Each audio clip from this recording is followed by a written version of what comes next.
Assalamu alaikum. Oh, you're supposed to say it back. It's how we say hello. Wa alaikum assalam.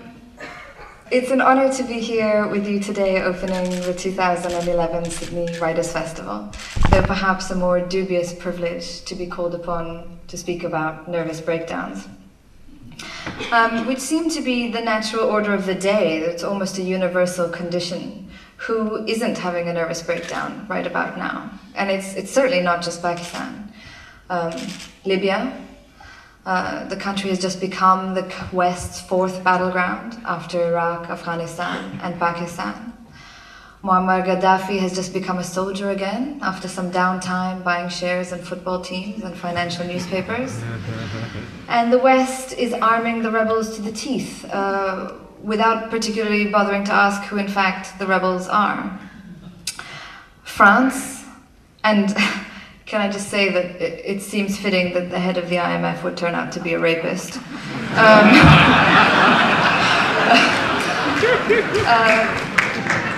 France, they've just taken a bigotry dynastic with Marine Le Pen replacing her father as the head of the French National Front. They've passed laws mandating what women can and cannot wear, which is very Saudi Arabia of them. And they have a president who takes counsel from Bernard-Henri Lévy, which alone should qualify them for some kind of emeritus nervous breakdown award. Maybe it's the very concept of nation-states that induces nervous breakdowns. And we know that nation-states at the moment are facing attacks on multiple fronts, from multinationals which seek to replace the power of the state, from fluid immigration and how it is that we begin to think of our citizens and what makes them citizens, and from hyper-increased connectivity, which means, God help us, that Facebook has a population 20 times the size of Australia. But this is about Pakistan, at least that's what people keep telling me, a country that is perpetually on the verge of nervously breaking down. It is the world's sixth most populous country, the world's fifth largest nuclear state, and has, depending on who you ask, the seventh or the fifth largest army in the world. Barack Obama has publicly called us a cancer. Madeleine Albright is slightly more polite. To her, we're just an international migraine. And Hillary Clinton, who knows something about the subject, frequently begins most of her thoughts on Pakistan with, "It's not an easy relationship, but..." And Salman Rushdie at the moment is very cross and wants us declared, all 180 million of us, a terrorist state, for something that really, most of us at least, didn't know. I know what perhaps you want me to say, or what you think I'm going to say, which is that our nervous breakdown has something to do with Islam, or that it's somehow because of or connected to Islam. But it's not. It's about a fundamental lack of justice, an absence of transparency, and overwhelming violence conducted and condoned by the state.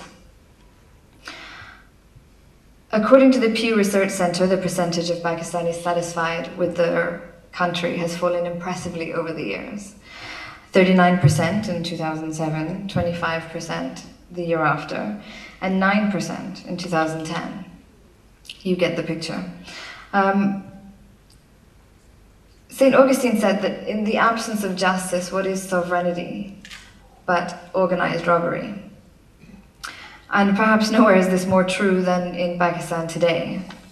3 years ago, the current government, led by President Asif Zardari, passed a law odiously called the National Reconciliation Ordinance, which erased 20 years' worth of corruption charges against politicians, bankers, and bureaucrats, and included the very large print that would make it virtually impossible to file future charges of graft or any misconduct against sitting parliamentarians. Some months after this law was passed, I was visiting a former justice, Nasser Aslam Zahid, who was the Chief Justice of the Sindh High Courts and now runs the women's and juvenile jails in Karachi.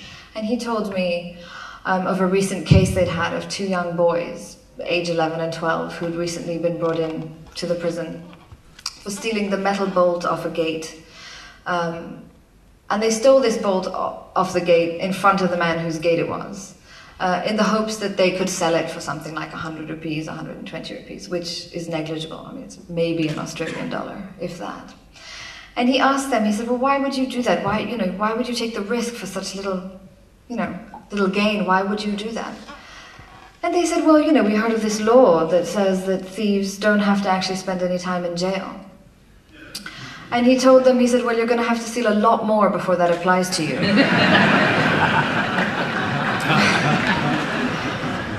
So it's probably not a coincidence that this law was passed under the stewardship of a president who, under his wife's first term, was known as Mr. 10%.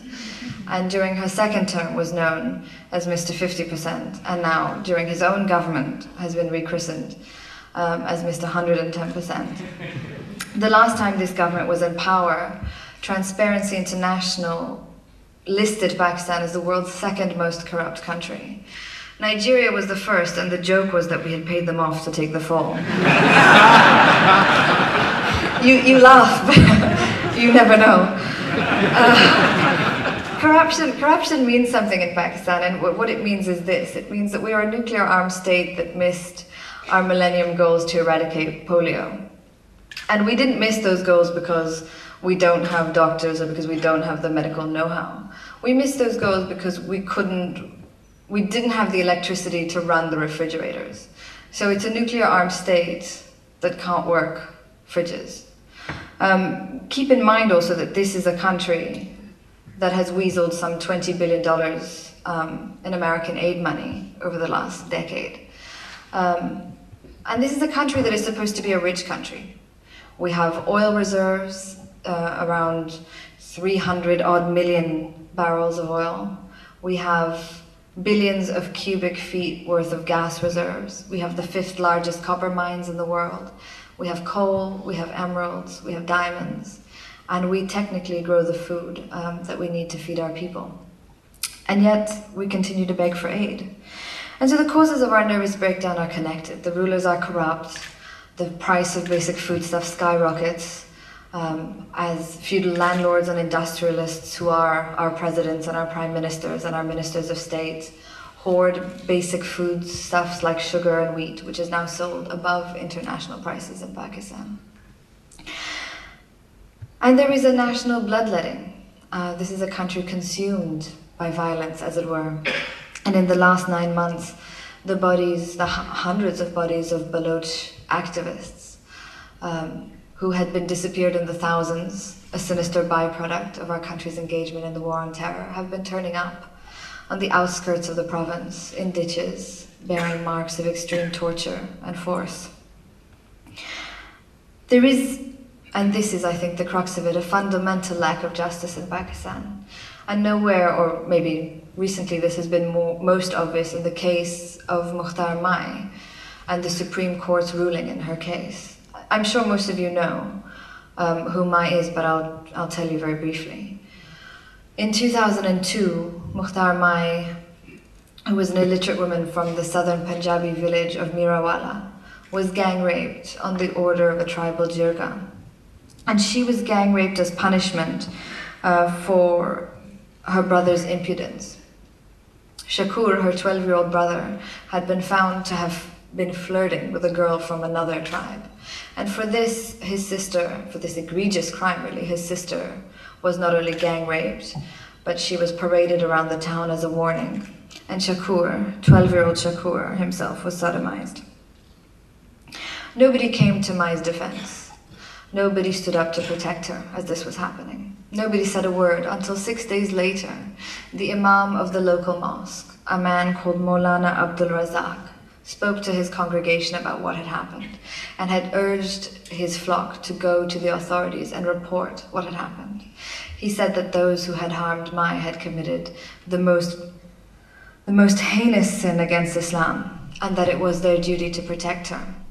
It was also this mosque official, this religious man, who was the first to approach a journalist about Mai's case, and that journalist would be the first to tell the world about what had happened to her. And some 2 days after he spoke to his mosque, charges were filed against 14 men. That was the easy part. For the next 9 years, Mukhtar Mai's case bounced around from courts to courts in Pakistan. It went from the Lahore High Court to the Federal Sharia Court and landed up in the Supreme Court, which only just weeks ago acquitted and released all of the men involved in her gang rape. The presiding judge of the Supreme Court, Justice Saqib Nasir, wondered out loud on 2 occasions during the proceedings whether Mai had gone through all the trouble of filing criminal charges against her rapists simply because she was annoyed that none of them had proposed to her afterwards. This failing of justice is a large part of what constitutes our nervous breakdowns in Pakistan. And the question is perhaps, then, what do we do about it? And the solutions to problem states are never found in 30-second answers, in those answers that start with only democracy or only freedom of speech. Pakistan is a young country. It's only 64 years old, and nation building takes time. It's about sustained incremental changes, changes that are carried forward by ordinary people, by ordinary men and women, not by martyrs and not by generals. But the problem with developing countries, and certainly with Pakistan at the moment, is that every pundit out there has a 500-word answer for what we should do. And the New York Times alone prints at least 2 of these a day. And is perhaps the reason why Thomas Friedman is so gainfully employed after all these years. The cure for cancer, since we're talking about cancer, isn't one thing. It's hundreds of things, hundreds of little things, and decades of work. And there are other failings, certainly, that coincide with Pakistan's, and a discussion on nervous breakdowns would be incomplete without a look at the dysfunctional relationship between Pakistan and its best friend / enemy, the United States of America, whose current nervous breakdown is almost as hysterical as our own. It's probably not surprising that in this era of themed wars, war on terror, war of terror, war on drugs, that new wars come tailor-made with ready-made outrage. But the insidious expansion of old wars doesn't seem to. So before Barack Obama begins a drone war against Pakistan, he doesn't need to go to Congress and he doesn't need to meet the press. He simply just does it. And for our part, we've lost the codes to properly articulate our outrage. A 2010 United Nations report on targeted killings found that America was the most prolific user of targeted killings as a weapon of war. And frighteningly found that in the 8 years of the Bush White House, unmanned predator drones were used, largely, it must be said, against Pakistan, a total of 45 times. In the first year of President Obama's White House alone, in 2009, drones were used 53 times. In fact, he used the option to drone Pakistan 72 hours after entering the White House. The Brookings Institute published a report quite soon after, which was charmingly titled "Do Targeted Killings Work?", in which they found that for every purported militant killed by a drone strike, 10 or so civilians also died. 10 or so. I mean, this is the algebra of surgical wars and of targeted killings. Or so. Last year, there were 118 drone strikes against Pakistan. And if everyone, and it begs the question really, if everyone was so clever, and everyone knew Osama bin Laden's not-so-secret location 9 months ago, since about August, how does it explain the ferocious campaign that took place last year? After Pakistan had suffered its most devastating natural disaster ever, between September and December of 2010, in 102 days, America launched 52 drone strikes against Pakistan. And it should be also said that none of those drone strikes targeted Abbottabad or any of its environs. They killed hundreds of people, none of whom happened to be Osama bin Laden or any of his dastardly lieutenants, like Mullah Omar or Ayman al-Zawahiri. But yet the defense budget, the American defense budget for 2011 has asked for a 75% increase in funds to further enhance drone operations against Pakistan. And so it was 3 weeks ago that in a sleepy garrison town of Abbottabad, Osama bin Laden was killed with 2 bullets fired by Navy SEALs from the Joint Special Operations Command, an outfit that is described lovingly as sort of being like Murder Incorporated.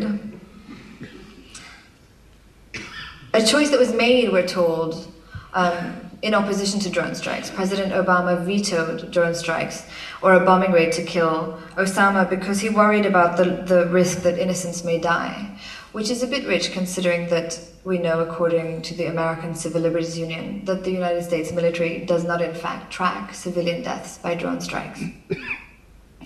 Departing from the Tarbela Ghazi Air Base, American helicopters traveled to Abbottabad, 30 kilometers or so, 30 miles, from the capital, and within 40 minutes of landing, had not only killed Osama bin Laden, but had killed or captured another 22 or so people.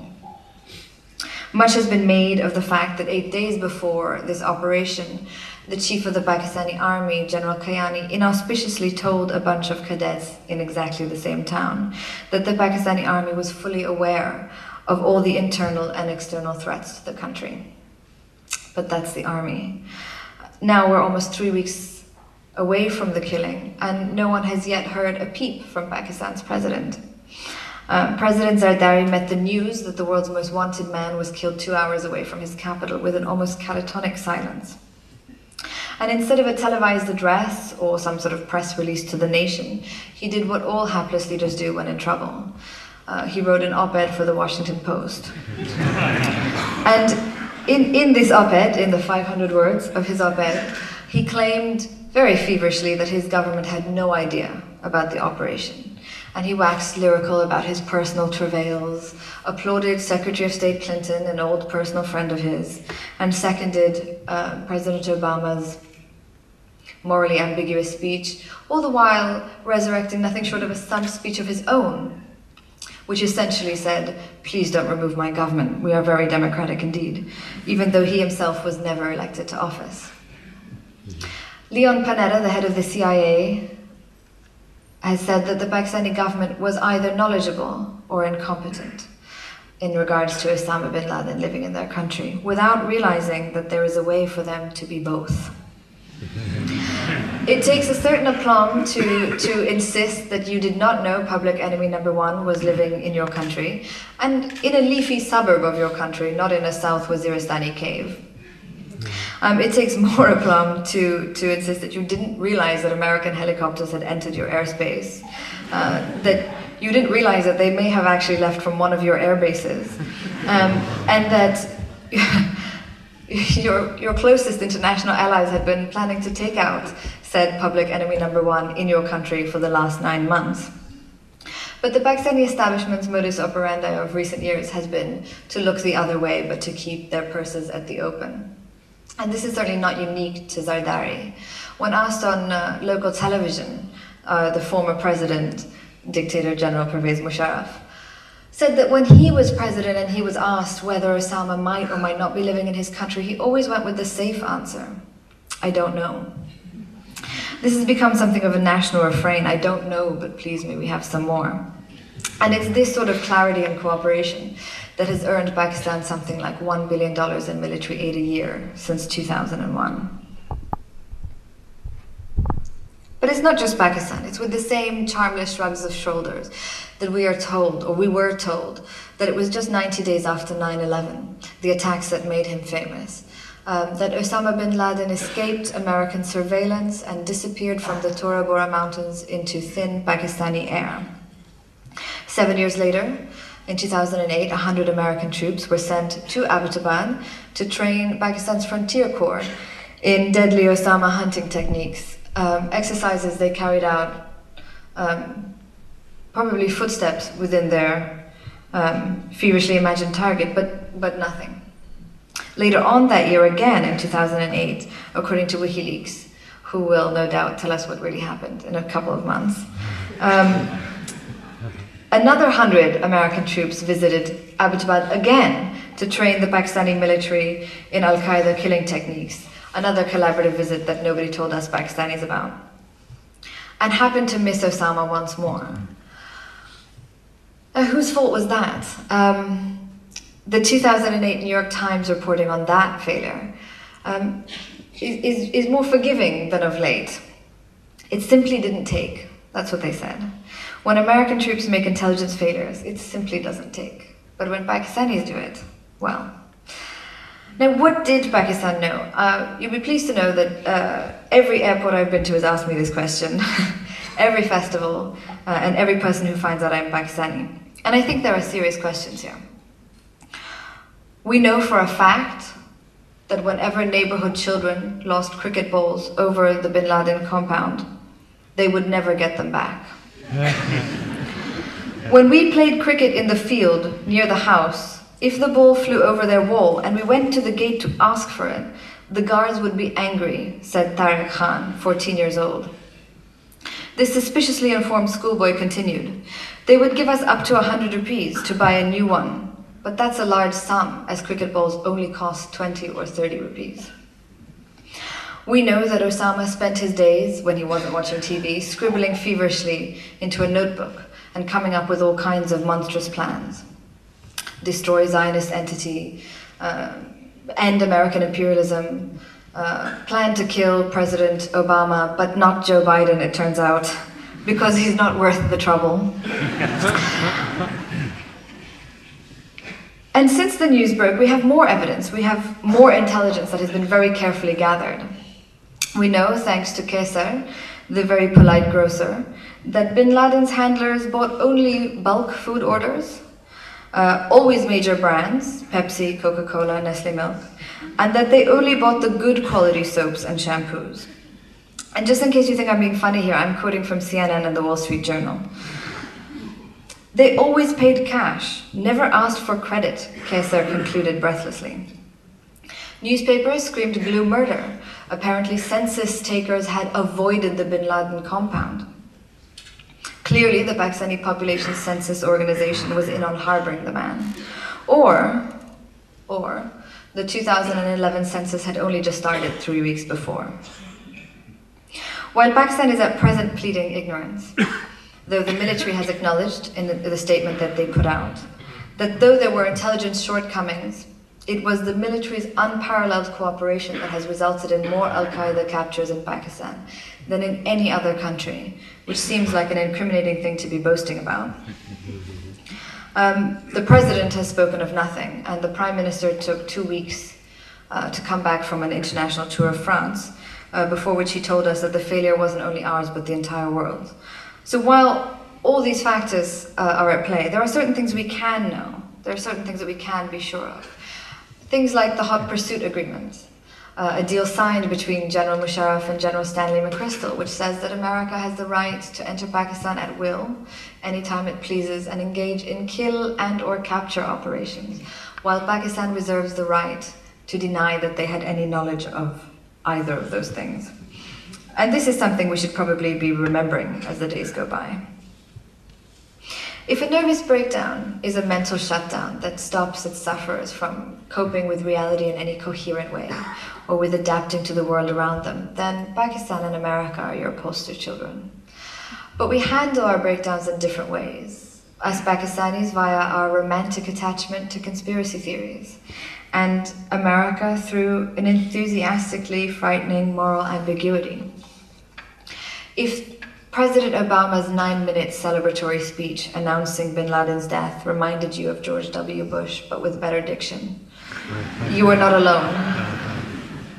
With no apparent sense of irony, President Obama eulogized those children who had lost loved ones due to terrorism and the scourge of violence, and those children whose parents' seats sat empty at the dinner table. But he said nothing of those orphaned children whose injustice was done to them by the man at the podium and by those that stood before him. Since Barack Obama took office, some 2,000 Pakistanis have been killed in drone strikes, and those are largely civilians. They are nameless, faceless Pakistanis. And no word was said about those losses or those children. President Obama spoke of Bin Laden as being a mass murderer of Muslims, but said nothing of the hundreds and thousands of Muslims who have been killed since the invasions and occupations of Iraq and Afghanistan. Neither was there any acknowledgement that Iraq was a country that had nothing to do with Al-Qaeda or with Osama bin Laden, but has only become fertile breeding ground for both parasites, since American, British, French, and we should say Australian as well, troops put their boots on its soil. The death squad who killed bin Laden, we were told, exemplified courage and determination, so much so that they are now in hiding and their families fear for their lives. The murder, which was also simplified as today's achievement, was a testament to the greatness of America and to the determination of the American people, who we were told, in the manner of a pep talk given to slightly obtuse children, can accomplish anything that they set their minds to, whether that is standing up for equality, or defending their values abroad, or pursuing property. But he didn't mention the failures of this can-do country, the renditions, the disappearances of suspects who were not even told what it was that they were suspected of, the torture, the waterboarding, the schools and wedding parties accidentally hit by smart bombs and predator drones. And in perhaps the grossest pronouncement of triumphalism, we were told that we were either with President Obama in celebratory euphoria or not, and that all those who valued peace and human dignity would welcome the demise of Osama bin Laden. Unfortunately, this moral turpitude was not unique to America's president, and if one needed coaching in just exactly how to enjoy assassination, you had plenty of options to choose from. Muslim groups across America and the world lined up to rejoice and separate themselves from Osama bin Laden.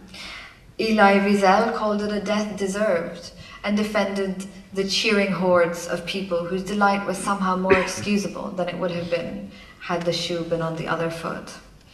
And the Dalai Lama, even the Dalai Lama, in the same breath in which he told us that he was so compassionate, he avoided swatting mosquitoes whenever possible, opined in his maroon Buddhist robes that when it was necessary to take countermeasures, then one ought to take countermeasures. This ethical degradation is not American, but it's to do with power, and specifically a power on the decline, paranoid, empty of glory, and threatened by everyone, even its shadows. But they're not the only guilty ones here. Pakistan, now for Pakistan. When it comes to conspiracy theories, we are the Scheherazade of nations. So dependent we are on storytelling for our survival. According to a recent Pakistani newspaper poll, 66% of us don't actually believe that Osama bin Laden was killed in our country. And should we? Maybe not. Osama bin Laden was armed when the SEALs came in to kill him. Osama bin Laden was unarmed when the SEALs came to kill him. One of his guards was armed. None of his guards was armed. He hid behind his 27-year-old Yemeni wife. He didn't hide behind his 27-year-old Yemeni wife. He lived in a multi-million-dollar mansion. It wasn't a multi-million-dollar mansion. It was a middle-class house. It had 18-foot high boundary walls. Every house in Pakistan has 18-foot high boundary walls. He was shot in the head. He was shot in the eye. He was buried at sea. We can't tell you which sea, but anyone on the Arabian coast shouldn't go near seafood for a while. We're 99.9% sure that the man we shot in Abbottabad and buried at sea was Osama bin Laden, American officials told the BBC. Foreign news anchors spent precious airtime devoted to the fact that the bin Laden compound did not have its garbage picked up, but had it burnt instead. They burnt their garbage, tight-necked presenters, that was my American accent just in case you couldn't tell, declared portentously. Except that there are no garbage collectors in South Asia.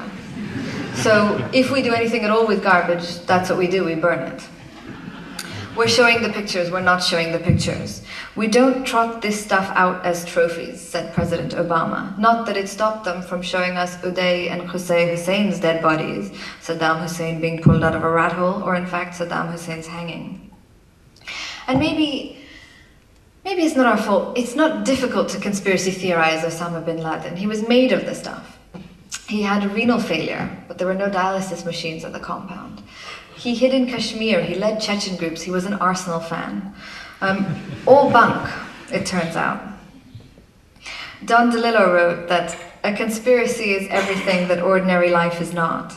It's the inside game, cold, sure, undistracted, and forever closed off to us. We are the flawed ones, the innocents, trying to make some rough sense of that daily jostle. Conspirators have a logic and a daring beyond our reach, and all conspiracies are the same taut story of men who find coherence in some criminal act. And we do this to an art form in Pakistan. So easy is it to take refuge in the shadowy world of maybes and maybe not, to blame all our failings on bogeymen, on the CIA, on Mossad, on anyone except ourselves. It saves us the trouble of confronting reality. It saves us the trouble of having to take the responsibility of abusing our country, the promise of our country, so quickly and so shamelessly. It saves us having to take the responsibility of assassinating the potential of our very young Pakistan in the span of one short lifetime. And it saves us from demanding better of our feckless rulers and depriving them of their overwhelming power over us when they have failed us, which they do all the time. It took America 5 days after killing Osama to launch a drone strike against Pakistan. 5 days and 15 or so dead later. What did we do in Pakistan? Nothing. We didn't talk about the 15 dead who are, as always, nameless, faceless people. We chose instead to talk endlessly about whether one man really died or didn't die. But perhaps out of all the theories I've heard, the best one is in-house. The Arab Springs negated the need for Osama bin Laden. Something new is happening across the Middle East, and it has nothing to do with Al-Qaeda or with this towering zombie that has been manufactured for us as the source of all evil and all injustice. But rather, the cause of and the catalyst for those Arab Springs are real reasons. They are the crown princes of oil-rich states that the West and the world have supported for decades, and dictators of bygone eras. The discourse, I think, with the Arab Springs has shifted. Now that Osama bin Laden is dead, the conflict between America and its wars and those who resist them is raw. And nobody gets to hide behind Osama anymore. Not America, not the terrorists. He's outrun his purpose. And while he outran his purpose, resistance across Asia has increased, and it blossomed, and it evolved, and it progressed. Osama bin Laden has no relevance in the Middle East today, and he certainly has no relevance in Asia. And anyone who thinks that they can derail the process that has started by trying somehow to reinsert him into our imagination, and anyone who thinks that the narrative now between people and power can be shifted by Osama even after his death, doesn't realize that after the spring there will be summers and autumns and winters to follow. Thank you.